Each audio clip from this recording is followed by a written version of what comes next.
예수님께서 이 땅에 오셨는데 자기 땅에 오매 자기 백성이 영접지 아니하였으나 12절 말씀에 그 말씀이 있어요. 자기 백성이 영접하지 않았지만 영접하는 자 곧 그 이름을 믿는 자들에게는 하나님의 자녀가 되는 권세를 주셨다. 예수는 10년 20년 오래 믿어서 자녀가 되는 것이 아니고 예수님을 구주로 영접하는 그 시간에 우리는 자녀가 되고 자녀의 권세를 받는 줄 믿으시기 바랍니다. 근데 진정으로 예수님을 나의 구세주로 진정으로 모셨는가, 이게 차이죠. 누가복음 7장에 제가 오늘 아침 말씀 묵상하다가 거기 36절로 쭉 보니까 바리새인이 예수님을 초청을 했는데 식사하는데 초대를 했다 그랬어요. 그래서 바리새인 집에 들어가셨어요.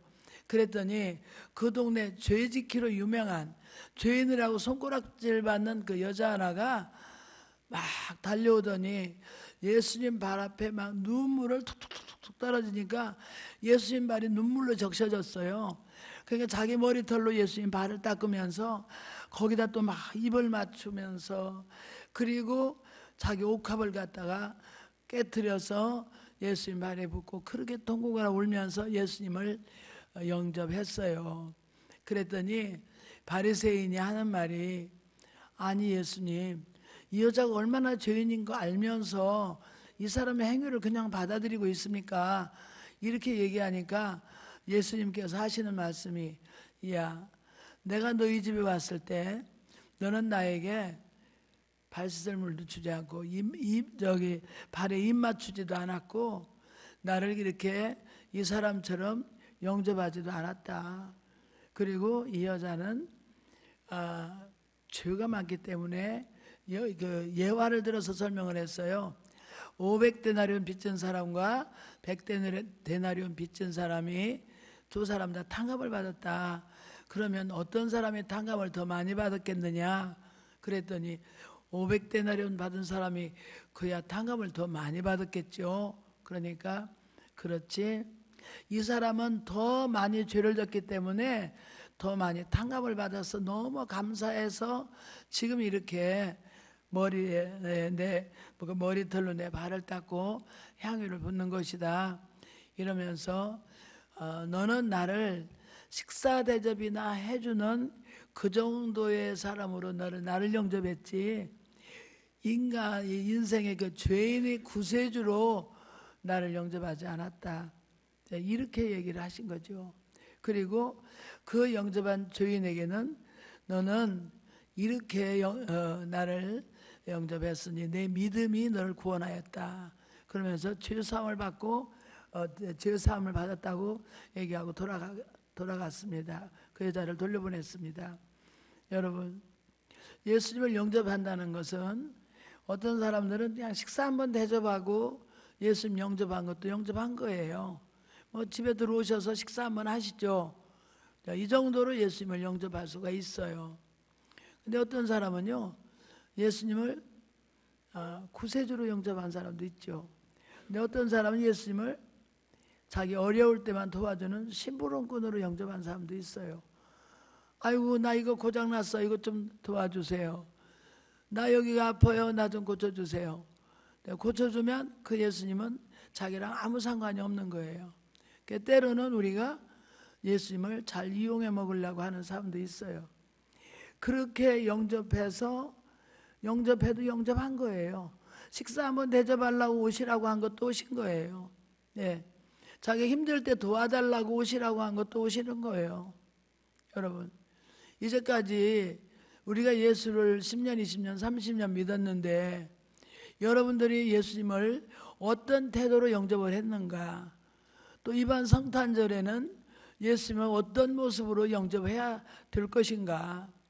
한번 고민을 해보시고, 며칠 안 남았지만 그 아기 예수님으로 탄생하셔서 정말 이 땅에 고생하러 오셨어요. 예수님은 자기 땅에 왔어요. 그러나 아무도 몰라줬어요. 동방박사들과 그 목자들까지도 예수님은 몰랐지만 그 별의 인도를 따라서 와서 보고 아기 예수님이 여기 계시는구나. 그리고 그들은 영접을 했고 모셨죠. 왕도 몰랐어요. 예수님 오신 건 아무도 몰랐어요. 그런데 그 예수님을 자기 땅에 오매 자기 백성이 영접지 아니했으나 영접하는 자 곧 그 이름을 믿는 자들에게는 하나님의 자녀가 되는 권세를 주셨다. 하나님의 자녀가 되는 권세를 주셨다는 것은 그냥 무슨 임명장이나 받고 그런 게 아니라 그 사람의 운명이 바뀌고 그 가정의 삶이 바뀌고 인생이 완전히 바뀌는 줄 믿으시기 바랍니다. 그분이 나의 인생의 주인으로 모신 가정, 모신 개인, 삶이 완전히 바꿔지는 거죠. 예. 제가 이제 중국에 가서 집회했을 때 그 조선족 공산당원이 있어요. 그분이 여자인데 북경대학을 나온 50세 된 분인데 첫날 나를 그곳에 소개한 선교사님이 그분과 점심 식사를 같이 하게 하면서 전도사님, 이분은 공산당원으로서 우리 기독교를 많이 도와줬습니다. 선교사들을 열심히 돕고 있습니다. 그런데 딱 이분은 예수를 영접하지 않습니다. 오늘 전사님이 이분 만났으니까 이분을 꼭 예수 영접하고 예수 믿게 해주세요. 그분이 식사하기 전에 부탁을 하고 제가 식탁에 앉았는데 여자가 굉장히 다부지고 똑똑하게 생겼어요. 그런데 이분하고 식사를 하면서 이제 이런저런 얘기를 하다가 제가 책을 한 권 왜 포기하십니까를 주면서 제가 쓴 책이니까 이 책을 한번 읽어보시겠습니까? 그러더니 그렇습니까? 제가 책을 읽겠습니다. 그리고 이제 헤어졌어요. 헤어졌는데 제가 첫날 제가 간 교회 부흥회 인도하고 호텔에 왔는데 그분이 전화가 왔어요. 선생님, 제가 호텔에 찾아가도 되겠습니까? 오세요. 그랬더니 앉자마자 내 책을 내게 턱 말 때만 들이대면서 이 책에 쓴 것이 사실입니까? 사실이죠. 이 책에 기록된 분 지금 한국에 다 계시거든요. 그래요? 그럼 이 책에 기록된 대로 정말 선생님은 예수님 만났습니까? 만났죠. 내가 안 만난 예수님 어떻게 전하겠어요? 저는 예수님 만났습니다. 그래요? 나는 예수님 만난 분을 참 한번 만나보고 싶었는데 정말로 예수님 살아계십니까? 살아계시죠. 그분을 한번 만나시면은 운명이 바뀝니다. 그러면 저도 만날 수 있습니까? 만나죠. 예수님을 영접하고 믿으세요. 그러면 그분을 만날 수 있습니다. 공산당은 예수 믿을 수 없습니다. 공산당원이 왜 예수 못 믿습니까? 공산당원은 예수 믿으면 옷을 벗어야 됩니다. 그래서 저는요, 사실 우리 선교사님 오빠라 그래요. 선교사님 오빠가 나에게 너무 잘해주시는데 사실은 예수를 제가 믿을 수가 없는 이유가 공산당원은 예수 믿으면 옷을 벗어야 됩니다. 그래서 제가 예수 못 믿습니다. 그래서 제가 이랬어요. 교회는 안 다녀도 당신은 개인적으로 예수님을 영접하셔야 됩니다. 그랬더니요, 가만히 고민에 빠지고 있어요. 그래서 제가 그랬어요. 하나님은 당신에 대한 축복과 계획이 있습니다. 하나님은 당신을 사랑하십니다. 사형리에 나오는 복음 제시를 했어요. 그리고 우리가 모든 사람의 죄를 범하였음에 하나님의 영광이 이르지 못하더니 모든 사람의 죄를 범하였다는 것은 선생님이나 저가 포함되어 있습니다. 선생님, 우리가 죄인인 거 인정하시죠? 예, 인정하지요. 죄인이지요. 그냥 반응이 좋아요. 이제까지 복음 전할 때는. 그러더니 이제는 그 예수님을 영접하셔야 됩니다. 그 예수님이 우리 죄는 예수님이 십자가에서 돌아가셔서 이렇게 죄를 속했고, 구약에는 양을 잡아서 죄를 속했고, 신약에는 예수님께서 친히 우리를 위해서 돌아가셔서 우리 죄를 구원해 주셨습니다. 저희가 설명을 다 했어요. 네, 잘 들었어요. 잘 받아들이고. 그래서 이제는 마지막으로 그 예수님을 영접하셔야 됩니다. 영접하는 자, 곧 그 이름을 믿는 자들에게는 하나님의 자녀가 되는 권세를 주셨으니, 자, 선생님 이제 영접하십시오. 그랬더니 이제까지 네네네 하다가 딱 그 대목에 와서 공산당은 예수 영접할 수 없습니다. 막 탁 치는 거예요. 제가 깜짝 놀랐어요. 하나님 이런 데는 어떻게 됩니까? 하나님께서 지혜를 주시더라고요. 선생님, 지금 선생님네 집에 전기가 고장났는데 전기 고치는 기술자가 문을 두드리면서 여보세요, 당신네 고장난 전기 고쳐주러 왔습니다. 그러면 문을 탁 걸어 잠그면서 저는 공산당원이라 전기 고쳐 누군가 여기 우리 집에 들어올 수 없습니다. 그리고 그분을 영접해 드리지 않으면 고장난 전기는 평생 고칠 수 없습니다.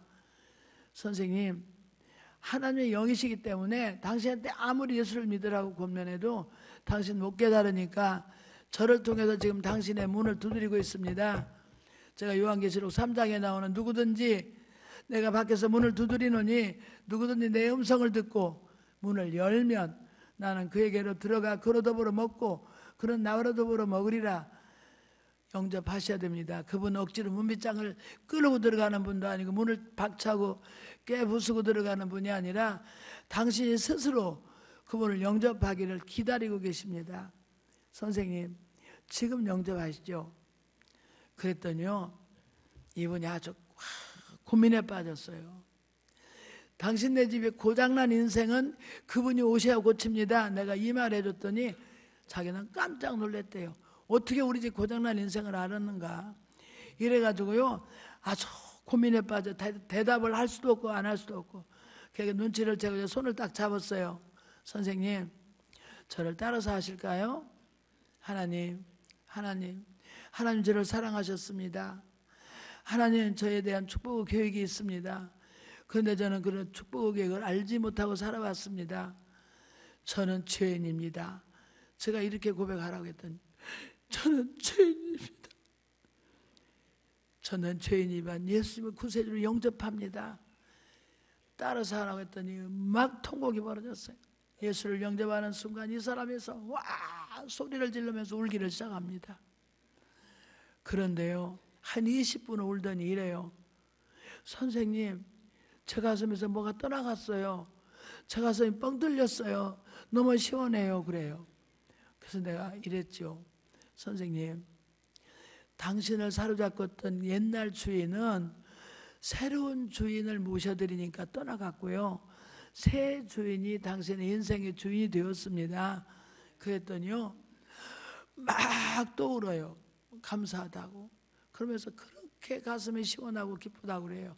그래서 내가 이제 당신은 하나님의 자녀가 되었습니다. 자녀의 권세를 받았습니다. 당신은 이제부터 기도하면 무엇이든 응답해 줄 것이고 자녀의 권세를 받았으니까 자녀의 권세를 행세해야 됩니다. 이제는 당신은 예수를 영접했으니 하나님의 자녀의 권세로 살아가셔야 됩니다. 저 이렇게 얘기해 줬어요. 그랬더니요, 너무 감사하다고. 그래서 이제 헤어져서 갔거든요. 그 다음날 그래서 내가 그랬죠. 이번 집회를 참석하시라고. 이 책 한 권을 하룻밤 사이 다 읽었대요. 너무 좋아서 다 읽고. 그런데 내가 그랬어요. 아무리 좋아도 생방송이 더 좋으니까 설교 들으라고. 그랬더니 그 다음날 얼굴이 새카맣게 간경화가 돼가지고 다 죽어가는 동생을 배가 복수가 차서 이만한 자기 여동생을 데리고 왔고요. 자기 앞에 직원 2사람 앉혀놓고 뒤에 자기가 앉고 안수까지 설교 다 듣고 안수까지 받고 돌아갔어요. 근데 조금 있다 또 전화가 와요. 선생님, 우리 아들이 방학에서 왔는데 선생님 내가 데리고 갈 테니까 오늘 우리 아들한테 어제 나에게 좀 그것 좀 해주시겠습니까? 그러세요. 데리고 오세요. 그리고 또 왔어요. 그래서 그 아들을 또 해서 또 이제 그 사형님 복음 제시하고 영접 기도를 시켰는데 또 영접 기도하다 얘가 울면서 제가 영접 기도하고 머리다 손 얹고 안수하는데 하나님이 너희 할머니가 18년 동안 지하교에서 새벽마다 하루도 빠지지 않고 너희 가정을 위해서 기도했대요. 하나님 그 기도를 들으시고 너를 선교사로 쓰시기 위해서 너를 앞으로 죽을 생명 살려줬다 이래요. 그러니까 이 사람이요, 하고 소리를 지르고 울어요. 그래서 깜짝 놀라서 내가 아니 왜 그러냐고 그랬더니 자기가 연변대학 2학년인데 대학교 다니다가 어느 날 기숙사에 강도가 들어와서, 복면한 강도가 들어와서 뭐가 썸뜩해서 눈을 떠보니까 칼이 죽이려고 여기까지 왔더래요. 그러니까 이 사람이 잠결에 그냥 이 청년이 탁 받았는데 강도가 이 칼을 빼가지고 도망가면서 손이 다 잘라졌더라고요. 그래서 그날 저를 보여줬는데 손이 이렇게 오그라들었어요. 이렇게 됐다고. 그때 너 죽을 생명 살려줬다는 거죠. 할머니 기도 때문에. 그러면서 하는 말이 너는 앞으로 선교사를 쓰시기 위해서 영어권에 가서 공부를 시켜주겠다고. 그러니까 얘가 또 막 우는 거예요. 그래서 나중에 알고 보니까 캐나다에 얘랑 교제하는 아가씨가 먼저 이민을 가서 있더라고요. 그래서 그 어머니랑 가서 있으니까 얘가 유학 간다면 갈 수 있는 환경이더라고요. 그래서 자기 어머니도 깜짝 놀라는 거예요. 어떻게 그렇게 얘가 죽을 고비를 넘긴 걸 알고 있느냐고. 그래서 내가 이제 하나님이 당신에게 어제 자녀의 권세를 이미 주셨지 않냐. 이 가정에 이제 구원의 역사가 일어났다. 그래서 이제 그렇게 얘기해 줬죠. 그리고 났는데 이제 그 옆에 복수찬 저희 자기 여동생, 그 사람이 하룻밤 하룻나서 울고 안 가요 집에. 그러더니 이 사람 복수가 다 꺼지고요. 세상에 간경화가 깨끗이 고침받았어요. 할렐루야. 그리고 한 2년 후에 제가 저쪽 교회에 있을 때 전화 왔어요. 제 전화번호를 하나 적으라고 적어줬죠. 그랬더니 이 사람이 하는 말이 이모님, 내가 이모라고 그래 나보고, 이모님 제가 지금 한국에 왔습니다. 아 그래요? 그래서 내가 여기 소천지 있을 때 소천지에서 만나서 식사 대접을 했는데 그때 나한테 하는 말이래요. 내가 예수님을 영접하고 우리 남편이 20년 동안 사업을 망했습니다. 당신네 고장난 인생을 그분이 오셔야 고친다고 할 때 내가 깜짝 놀랐습니다. 우리 집에 경제가 안 풀려갖고 20년 동안을 빚지고 고생하고 살았는데 내가 예수 영접하고 그날부터 우리 가정에 예수님 영접하고 주일 예배를 매주마다 남편과 함께 예배드리고 교회는 못 가니까 헌금은 교회 갖다 무명시로 드리고 11조까지 정확하게 갖다 드렸더라고요. 그리고 새벽 기도는 못 하니까 밤에 내가 11시 반에서 12시 1시까지 기도한다는 소리를 듣고 그 시간에 이모님과 똑같이 기도 시간 가지려고 그 시간에 이분은 기도하셨더라고요. 2년 동안을 그렇게 기도했는데 20년 동안 빚진 문제가 다 해결되고, 할렐루야. 그 다음에 남편이 이제 예수 자기가 또 남편을 예수 영접시키고, 그 다음에 자기 아들은 손이 이렇게 오그라졌는데 연변대학에 우리나라 그 의사 선생님이 어느 병원 원장님이라고 그래요. 교환 교수로 왔다가 얘 간증을 들은 거예요. 그래서 손이 이렇게 오그라졌다 소리를 듣고 우리나라에 초청을 해서 4개월 동안에 이 손을 다 펴줬더라고요. 할렐루야. 그래서 이 집에 가정에 개인이 예수 영접했고 가족들이 예수님 영접하니까 다 풀리고 운명이 바뀐 거예요. 할렐루야. 여러분, 예수님이 오셨는데 아무도 영접을 안 하는 거예요. 이 성탄절에 예수님은 이 땅에 오셨는데 여러분이 다시 한번 예수님을 개인적으로 영접하는 시간 되시기 바랍니다.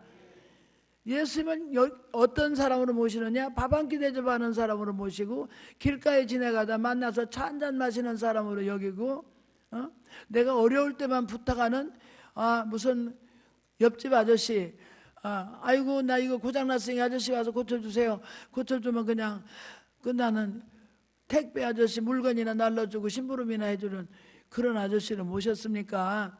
아니면 정말 여러분은 인생의 구세주로 여러분들을 진정으로 모셨습니까? 우리 태도가 중요하다는 거예요. 그분은 많은 것으로 섬기고 막 뭐라 해라는 게 아니야. 그분이 여러분 가정에 필요한 걸 도와주려고 오셨는데 그분을 몰라보는 거예요, 사람들이. 예수님이 어떻게 왜 이 땅에 오셨는지, 무엇하러 오셨는지 아무도 모르는 거예요. 그래서 예수님이 얼마나 답답하시겠어요. 내가 당장 도와주러 왔는데 나의 도움을 청하지 않는 거예요. 영접해드리지 않고 모셔드리지 않는 거예요. 여러분 가슴에 진정으로 예수님 모시고 계십니까? 여러분 인생의 주인으로 모십니까? 왕으로 모십니까? 친구로 모십니까? 심부름꾼으로 모십니까? 나는 오늘 아침에 이 말씀 묵상하다가 어떤 사람은 거지같이 모시는 사람도 있다. 속으로 이런 생각이 들어요. 주일날 와서 1,000원짜리 한 장 드리고 어느 교회 가니까 전부 1,000원짜리 헌금을 드리더라고요. 시골 교회가 할머니들이. 요즘은요 거지도 1,000원짜리 한 장 주면 안 받아요. 예수님을 거지 대접을 하는 거예요. 거지 대접. 거지처럼 영접하는 거예요. 어떤 데는 예수 믿는 게 귀찮아. 새벽 기도해야 되고 주일날 교회 나가는 것도 귀찮고 아유 이런 때는 좀 쉬었으면 좋겠는데 정말 예수님이 여러분 인생의 왕으로 모신다면은 그 예수님은 어떤 태도로 우리가 만나야 되겠어요? 주일날 예배 드리는 것도 정말 예수님이 탄식을 하신다니까. 예수님이 정말 바리새인이 식사 대접이 나고 예수님 방치해둔 거예요. 내가 식사 대접하면 나도 한번 내려고 식사 대접 번질나게 해놓고는 죄인이 와서 회개하니까 그걸 비웃고 있는 거예요. 예수님이 탄식하신다니까요. 여러분 가정에 친정으로 주인으로 가시고 싶은데 심부름꾼으로 그냥 저 필요할 때는 이용해놓고 딱 그만두는 거예요. 자식 대학 붙게달라고 대학 붙으면 자식들 타락시키고 아무것도 달라고 기도해서 주면은 그거 먹고 떨어지고. 우리 오늘 다시 한번 예수님 영접하는 자세를 바꾸시기 바랍니다. 진정으로 예수님이 나의 구세주로, 내 인생의 주인으로, 내 인생의 친구로 매일매일 주님과 카톡하고 주님과 대화하고 주님이 너무 좋아서 세상 어느 것도 구하지 않고 주님만을 구할 수 있고 그건 우리 신앙이 되시기를 죄로 축원합니다. 주님이 탄식하시는 소리를 들으셔야 돼요. 여러분들 뭐가 없어서 여러분들에게 돈 내놔라 뭐 해라. 예수님 여러분의 부담 주려고 오셨어요? 예수 믿는 거 부담스러우세요? 예수 믿는 게 힘들고 귀찮으세요? 그런 예수님이 아니에요. 여러분들에게 부담 주려고 오신 예수님 아니에요. 여러분 구원해 주시려고, 그 많은 죄에서 구원해 주시려고. 그분을 모신 사람들의 태도가 내가 성경에서 보니까 삭개오는 예수님 모셨어요. 즉시 자기 모습을 보여드린 거예요. 예수님 저는 사배나 네 것을 토색한 것은 사배나 갚겠습니다. 제가 부정한 방법으로 모은 재산의 절반을 팔아서 가난한 사람들이 나눠주겠습니다. 주님 저는 죄인입니다. 이렇게 고백을 했어요. 그랬더니 예수님께서 야 나는 이스라엘 사람 중 이만한 사람 만나보지 못했다. 이 사람은 아브라함의 자손입니다. 아브라함의 자손이라는 건 구원받은 데 일으킨 사람이라는 거죠. 근데 바리새인들은요 나는 일주일에 2번을 금식합니다. 11조를 드립니다. 막 서서 오고 사거리에서 기도 많이 하는 사람처럼 외식하고 있었어요. 예수님께서 뭐라는 줄 아세요? 회개에 합당한 열매를 맺지 않으면 돌들로도 아브라함 자손이 되게 하겠다. 태도가 얼마나 중요합니까? 예수님을 믿는다고 하고 예수를 영접했는데 예수님을 자랑만 하고 예수님을 진정한 구세주로 자기 영접하지 감동 감화가 없어. 그냥 의무적으로. 그러니까 차라리 돌들로도 아브라함 자손이 되게 하겠다. 삭개오는 차라리 이 사람은 아브라함의 자손이미로다. 그렇게 남들이 욕하는 삭개오를. 또 백부장은요 예수님 저희 집에 하인이 병들었습니다. 예수님 저희 집에 저희 아들을 좀 저희 그 아이를 좀 고쳐주십시오. 그러니까 예수님 뭐라고 했어요? 그래? 내가 가서 고쳐주지? 아니에요 예수님. 저희 집에 오심을 감당치 못합니다. 저희 집에 오실 필요가 없어요. 저는 이미 예수님을 나의 인생의 구세주로 치료의 주님으로 이미 나는 모셔드렸습니다. 예수님 말씀 한마디면 됩니다. 저는 그걸 확신합니다. 이야, 나는 이스라엘 가운데서 이만한 사람 만나보지 못했다. 얼마나 감동을 받으셨던지. 그 하인이 그 즉시 나았다고 그랬어요. 할렐루야. 집에 모시는 게 문제가 아니라 형식적이고 외식적인 게 문제가 아니라 나는 이미 당신이 내 인생의 주인으로 모셨고 나는 당신의 치료하는 왕으로 이 땅에 오신 것을 저는 믿었습니다. 오실 필요 없습니다. 얼마나 귀한 믿음입니까? 얼마나 신앙의 태도가 잘된 태도입니까? 수르보니게 여인도 예수님 제 딸이 흉하게 귀신 들렸는데 여기까지 데려올 수가 없어요. 너무 심해서 불에도 넘어지고 물에도 넘어집니다. 그래? 그런데 나는 자녀의 떡을 죄서 개들에게 던지기 마땅하지 않다.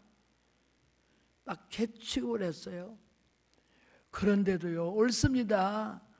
개들도 제 주인의 상에서 떨어지는 부스러기를 먹습니다. 나는 당신의 주인으로 모십니다. 주인입니다. 내 인생의 주인입니다.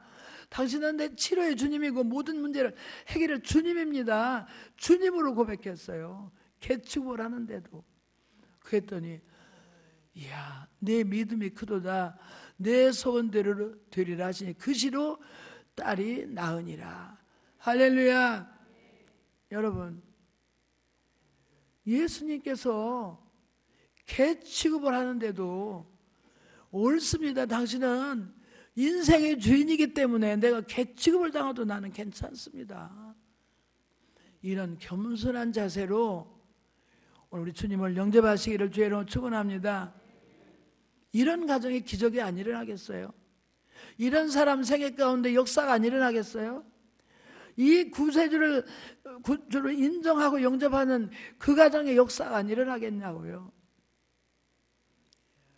정말 예수님을요 너무 소홀하게 영접하세요. 한 끼 대접이나 하고 끝나는 바리새인 같지. 그래도 바리새인은 한 끼라도 대접하지. 1년 12달래 가야 대접 한번 못 해보는 사람이 수두룩해요. 예수님 식사 한번 제대로 못 대접하는 사람들이 수두룩하다고. 여러분 예수님 식사 대접 한 끼라도 해보셨어요? 어떻게 대접하셨습니까? 어떤 방법으로? 손님으로 모신다고 해도 예수님을 1년에 한 번 식사 대접을 제대로 해보셨냐고요. 우리 교회에서는 물론 주일날 식사 대접을 합니다. 예수님 대접하는 마음으로 하는 거예요. 어렵지 않은 가정이 없지만 그래도 1년에 한 번은 내가 우리 예수님 대접해야지, 우리 성도들 대접해야지. 그게 우리 1년에 한 번씩 돌아가면서 식사하는 거예요. 식당 봉사하는 분들도 내가 예수님 진지 대접한다, 그런 마음으로 식사를 하셔야 돼요. 음식을 만드는 태도가, 그 마음 자세가 나는 오늘도 예수님을 잡술 음식을 대접한다, 이렇게 해야 돼요. 제가 어느 교회 갔더니 어느 권사님이 이래요. 그분 냉면 장사를 하시는 분인데 이래요. 저희 집 냉면은요 예수님 오셔서 잡수셔도 아무 흠이 없습니다. 저는 조미료를 쓰지 않고 자연 조미료를 씁니다. 예수님 오셔서 식사하셔도 아무런 흠이 없는 음식입니다. 감동받았어요. 냉면 장사하시는 권사님인데 우리 집은 예수님이 오셔서 잡숴도 되는 거예요. 그러니까 예수님을 대하듯 예수님을 영접하던 모든 삶의 자세가 그렇게 사는 거예요. 누가 한 사람이 와도 이 사람은 예수님 대접하는 심정으로. 우리는 예수님 종으로 안 치고 자기가 주인이야. 내 마음대로 다 해놓고 문제가 생기면 예수님 이거 해결해 주실래요? 지 맘대로 돈 다 쓰다가 돈 떨어지면 예수님 돈 좀 주세요. 다르겠죠? 다르겠죠. 왜 우리 삶에서 기적이 안 일어나고 왜 우리 삶에서 항상 문제가 있습니까? 베드로 빈 배를 예수님 밤새 그물질하고 빈 배를 그물을 씻다가 씻어갖고 둬야 된대요. 그물을 항상. 예수님께서 밤새 빈 그물질한 베드로에게 야 내가 네 배 좀 빌려 타야 되겠다. 아유 예수님 오늘만은 좀 미안하지만 제가 밤잠 못 자고 했더니 막 어지럽고 힘들어서 못하겠는데요. 여러분 때론 예수님이 여러분에게 무리한 요구를 할 수 있습니다. 그런데 그때 아이고 예수님 나 못해요. 평생 여러분은 아니요를 하지 마시기 바랍니다. 평생에 예스만 하시기 바랍니다. 아니요 하는 사람은요 예수님을 영접하지 못한 사람이에요. 예수님 너한테 내가 너희 집에 들어가서 이것 좀 해야 되겠네. 노 계속 거부하는 거예요. 배를 빌려달라고 하니까 예스 했어요. 그냥 제가 밤새 빈그물질 했지만 저도 힘들지만 빌려드리겠습니다. 예수님 모시겠습니다. 그 배 탔는데 막 설교를 하시는 거예요. 누가 제일 은혜를 받았을까요? 배를 빌려준 그가 은혜를 받았죠. 그러니까 나중에 예수님께서 보니까 베드로 빈그물질한 데다가 밤새 얼마나 피곤했겠어요. 배 오른편 깊은 곳에 가서 그물을 내려라. 제가 무의도 집회 가서 어떤 배를 가진 장로님한테 물어봤어요. 장로님 고기는 저 깊은 곳에 내려가 고기를 잡습니까? 그랬더니 아니요 그건 정반대입니다. 원래 고기는요 얕은 풀이 사는 얕은 곳에서 많이 잡히지 깊은 곳에는 고기가 없습니다. 그거는 이성적으로 안 맞는 얘기입니다. 그래요. 여러분 그럼에도 불구하고 예수님 영접한 사람은 그럼에도 불구하고 깊은 데 가서 그물을 내렸어요. 그랬더니 두 배에 가득히 잡아도 찢어지지 않았더라. 요한야고보 배까지 와서 같이 도와달라고 해서. 이게 차이예요. 배를 빌려준 사람과 빌려주지 않은 사람과. 이번에 제가 동두천에가 집회를 했는데 세 교회가 연합해서 집회를 했어요. 그런데 배를 빌려드린 그 교회가 있더라고요. 다들 못한다고 아유 우리 교회에서 못한다고 그랬는데 이 여자 목사님인데 그 교회를 빌려드렸어요. 그럼 저희 교회에서 부흥회 하세요.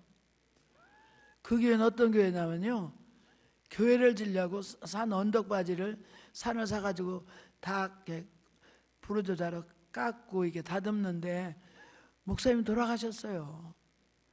그런데 목사님 사모님이 혼자 남아서 이걸 어떻게 감당하겠어요. 일본 신학을 했고 여자 목사 안수를 받아가지고 이 교회를 끌고 나가는 거예요. 근데 어떤 여전사가 또 뭐 해가지고 나가고 그래서 뭐 신자들 한 100명 못 되게 이제 모이는 교회가 됐는데 아래서는 요양원을 하고 2층에서 예배를 드리는데 여자 목사님이 너무 정말 힘들어 보였는데 그분 봉투를 딱 보는 순간 하나님께서 이래요. 고생 많이 했다 이래. 아이고 뭐 울기를 시작하는데 그분이 눈물이 막 뚝뚝뚝 떨어지면서 고생 많이 했다. 하나님께서 하나님이 알아주시니 얼마나 감사합니까? 배를 빌려드렸어요. 배를 빌려드려. 그 교회 신자들이 몽땅 다 은혜 받았어요. 몽땅 은혜 받았어요. 그냥 나중에는 그 목사님이 나를 붙잡고 울면서 전사님 참 고맙습니다. 다른 목사님들은 빌려드리고 싶은데도 물론 조건이 안 맞았겠지만 못 모셨죠. 근데 이 교회에서 몽땅 은혜 받고 그 권사님 하나가 김성자 권사라고 이분이 남편이 술을 하도 먹어서 너무 미워가지고 남편 익산으로 보내고 자기 혼자 여기서 그 사업을 하면서 남편은 거기서 또 사업하고 근데 막 너무너무 사업도 힘들어지고 남편은 미웠고 뭐 상황이 어려우니까 낙심하고 실망이 되어서 막 다 신앙이 다운돼 갖고 있는데 첫날 제가 막 예수 영접하고 어떤 분이 은혜 받고 이 얘기를 막 했더니 그리고 내가 그 이우천 장로님 얘기를 첫날 했어요. 왜냐하면 그 필라델피아에서 온 전 목사님이 전사님, 개척교회 세 교회가 모였지만 사실 사례비도 안 나올 것 같은데 걱정이네요. 그래. 목사님하고 나 사이 왜 그런 말을 해요? 내가 사례비 받으러 다니는 사람이요? 그런 소리 하지만 나 사례비 이번에 안 받으려고 각오하고 있어. 걱정하지 마. 그러면서 하는 말이, 목사님네 교회에서 옛날에 서초동에서 집회할 때, 그때 내가 목사님네 교회에서 사례비 안 받았잖아요. 그 교회도 가보니까 지하에서 너무너무 고생을 하는 거예요, 목사님이. 3층 지하라 햇빛도 안 보여. 거기서 애들 셋을 데리고 그 지하방에서 살면서 고생을 하는 거예요, 이 전 목사님이. 이거 금산 후배거든, 이 사람이. 그래서 내가 그랬어요. 이 교회에서는 사례비 안 받을 테니까, 신자들한테 광고했어요. 사례비 안 받을 테니까 모이기만 하라고, 헌금 안 해도 되니까 모여서 은혜만 받으라고, 예수님만 영접하면 운명이 바뀌니까 이번에 10집회 다 참석하라고 그렇게 광고를 해서 첫날 신자들이 헌금에 대한 부담 때문에 안 나올까 봐 하도, 난 서초동에 그 가난한 사람들만 모아놓은 교회 처음 봤어. 또 진짜 부자촌에 그 가난한 사람들 많대. 또 뭐할래 그 동네 살아 가난하게 해? 차라리 우리 동네로 오면 가난하다 소리 안 들을 거 아니요. 정말 지질이 가난해. 그래갖고 목사님이 3층 지하에 사는데 애들 얼굴에 햇빛을 못 봐서 허옇고 불쌍해 죽겠어. 그냥 눈물이 나와, 애들 보니까. 그래서 내가 그랬어요. 그냥 첫날 광고하면서 사례비 안 받을 테니까 부담 느끼지 말고 모이기만 하라고 말이야. 안 모일까 봐. 그랬는데 첫날 앞자리에서 두뇌가 그렇게 울었어. 하더니 앞에 나와서 이래요. 전사님 상담 좀 해주세요. 그래요. 난 첫날부터 상담 안 해요. 이번 집회 참석하면요 어느 시간에도 다 해결돼요. 끝까지 참석하세요. 사실은 저는 성결교회 출신입니다. 성결교회 다닙니다 지금. 그런데 홍 전사님이 김홍재 전사님 찾아가면 상담하면 해결된다고 해서 왔어요. 그래. 상담 한번 하고 떨어지려고 그러지만 끝까지 참석해 예수님 만나야 돼. 그랬어요. 그랬더니 이 사람 10집회 다 참석했어요. 그리고 마지막 날 나한테 와서 이래요. 전사님, 제가 제 차로 강사님 모시려고 차 가져왔고 거기서는 그 얘기 안 해서 제가 모시겠습니다. 대까지 제가 모셔다 드릴게요. 그래. 그 교인들은 차도 없어. 그래가지고 이제 이분이 차를 태워가지고 저를 연립주택 살 때 개봉도. 그래서 이제 와서 방에 들어가서 기도를 해줬죠. 봉투를 내놓으면서 사례비는 제가 준비했습니다. 축복기도 한 번만 받기 원합니다. 그러면서 오면서 이 얘기를 하는 거예요. 제가 이번에 친정으로 예수님을 영접했습니다. 정말 예수님을 내가 이제까지 수박 거달기식으로 예수 믿은 것 같습니다. 그러면서 하는 말이 3가지 회개했는데 첫 번째 회개가 제가 목사님에게 불순종했습니다. 우리 목사님에게 원망불평이 많아서 저 뒤에 앉아서 계속 목사님 설교 비평만 했고 그렇게 목사님을 힘들게 했습니다. 그런데 목사님 지금 어디 가셨는데 목사님 오시면 제가 무릎 꿇고 빌면서 목사님과의 관계를 회복하겠습니다. 그 다음에 2번째는 제가 주일학교 부장직을 맡았는데 사표 내놓고 1년 동안 아무것도 안 하면서 목사님 속만 그렇게 세게 드렸습니다. 내년에는 화장실 청소만 시켜도 순종하겠습니다. 3번째는 제가 성내역 앞에다가 퍼시픽이라고 하는 50억짜리 빌딩을 진 사장입니다. 그런데 그 50억 빌딩을 40억을 빚을 내서 샀는데 분양도 안 되고 임대도 안 되고 고스란히 이자만 무는데 1년을 물고 나니까 이제 다 바닥에 나서 이자 물 돈이 없어 연체가 됐대요. 그랬더니 은행장에 부르더랍니다. 당신은 일주일 동안 여유 줄 테니까 대책 세워가지고 오라고. 만일에 그렇지 않으면 그냥 경매 붙이겠다고. 그러니까 이 사람들이 애가 다 첫날부터 상담해서 어떻게 해결하려고. 그런데 끝까지 참석해 보니까 자기가 잘못 사는 거야. 이래가지고 제가 50억짜리 빌딩을 지면서 우리 교회 건축할 때 제가 1,000만 원 헌금하고 말았습니다. 제가 12월 말까지 1억을 헌금하겠습니다. 이렇게 회개해도 하나님께서 이 빌딩 안 건져주실까요? 이 빌딩 넘어가면 저는 완전히 거지가 됩니다. 그래서 제가 안수해주고 축복기도 해주고 철야시켰어요. 철야. 교회 가서 두뇌가 철야하라고. 밤잠 자지 말고. 그랬더니 16일째 되는 날 전화가 왔어. 할렐루야 전사님, 제 빌딩 팔렸습니다. 그래요. 아니 어떻게 그 빌딩이 팔렸냐고. 12월 달에는요 빌딩 팔리질 않아요. 근데 12월 달에 빌딩이 어떻게 팔렸냐면, 딴 때는 막 은행장에 오랄까봐 무서워 도망가는데, 기도하다가 성령께서 야 은행장을 좀 만나라. 그래서 갔대요. 당신 나 은행에 경매 붙일 생각하지 말고 이 빌딩을 좀 팔아봐라. 혹시 대출 받으러 오는 사람 중에 빌딩 살 사람 있을 줄 아냐? 얘기해줬더니 아 참 그러면 되겠네. 요새 어디 무슨 사장님이 나한테 대출해달라고 왔었는데 이 빌딩 소개하면 되겠구만. 소개해보라고. 그래갖고요 은행 지점장이 빌딩을 팔아준 거예요. 할렐루야. 하나님이 하신 거지요. 하나님이.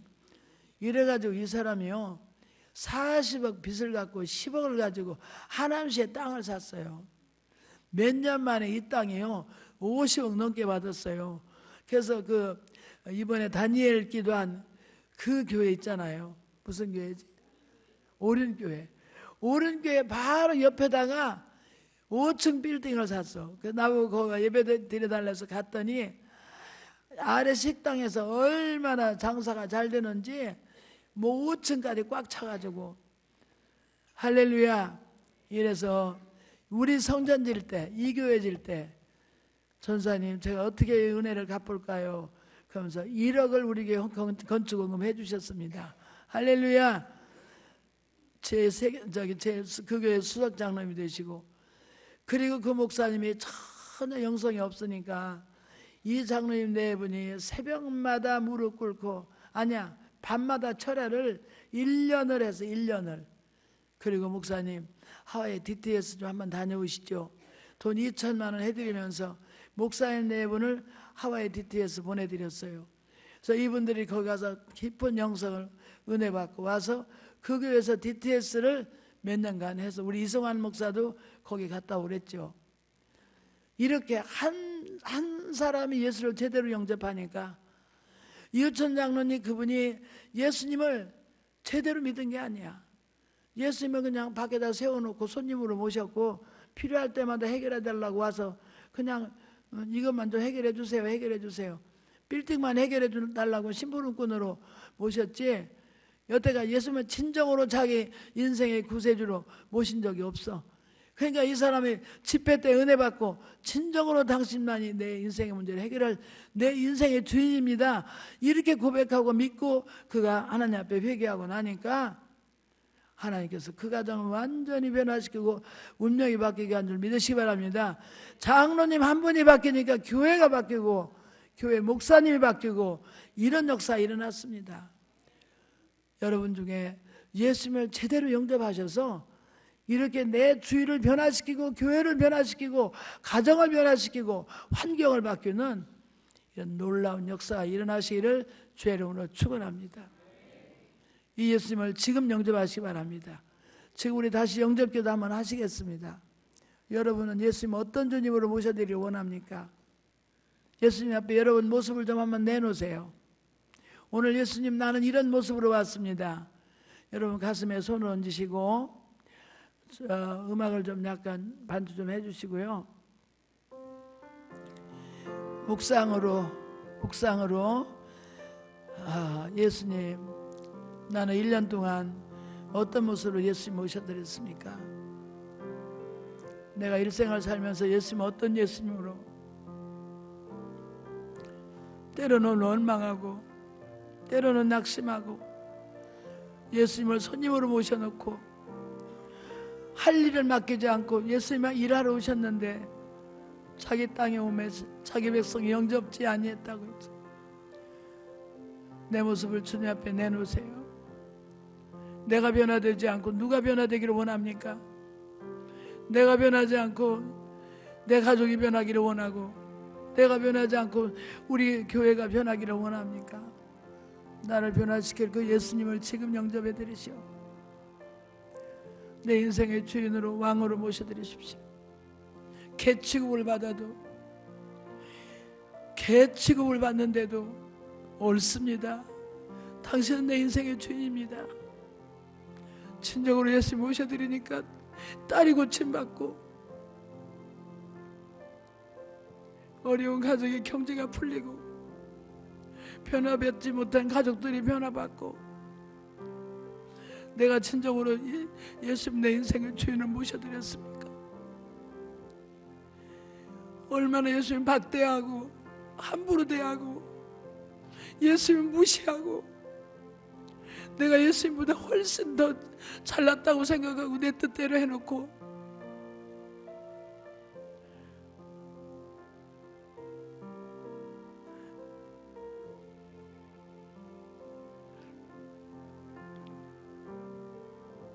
기도하겠습니다. 다들 소리내서 기도하시기 바랍니다.